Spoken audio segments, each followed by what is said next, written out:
द्वितीय एकदिवसीय मैच रु बाद पड़े यही खिलाड़ी जानतु भारत ऑस्ट्रेलिया मध्य हेबाकु थिबा द्वितीय ओडीआई मैच पाई दुई दलर प्लेइंग 11 भारत और ऑस्ट्रेलिया मध्य 3 मैच विशिष्ट एक दिवसीय सीरीज रो प्रथम मैच रविवार अक्टोबर 19 तारिख रे खेला जाइथिला।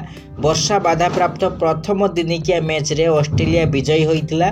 डकउइथ लुइस नियम अनुसार घरोई कंगारू दल भारत को 7 विकेट रे हराई 3 मैच विशिष्ट दिनिकिया सीरीज रे 1-0 रे अग्रणी हासिल करिछि।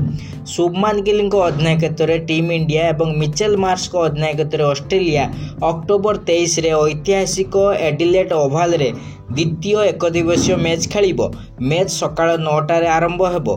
द्वितीय एकदिवसीय पाई भारतर प्लेइंग एकादश रु बाद पड़े यही खिलाड़ी नूतन एकदिवसीय अधिनायक शुभमान गिल एवं पूर्वतन अधिनायक रोहित शर्मा ऑस्ट्रेलिया विपक्ष द्वितीय एकदिवसीय इनिंग्स ओपन करेंगे।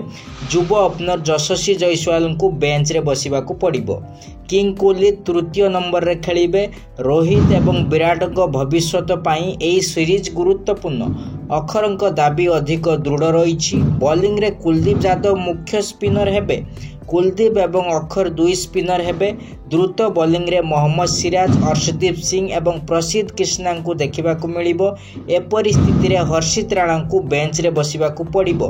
द्वितीय ओडीआई पाई ऑस्ट्रेलिया प्लेइंग 11 मिचेल मार्श अधिनायक, Travis Head, Matthew Short, Matt Renshaw, Josh Philippe wicket keeper, Mitchell Owen, Cooper Connolly, Mitchell Starc, Nathan Ellis, Matthew Kuhnemann, Josh हजलवुड।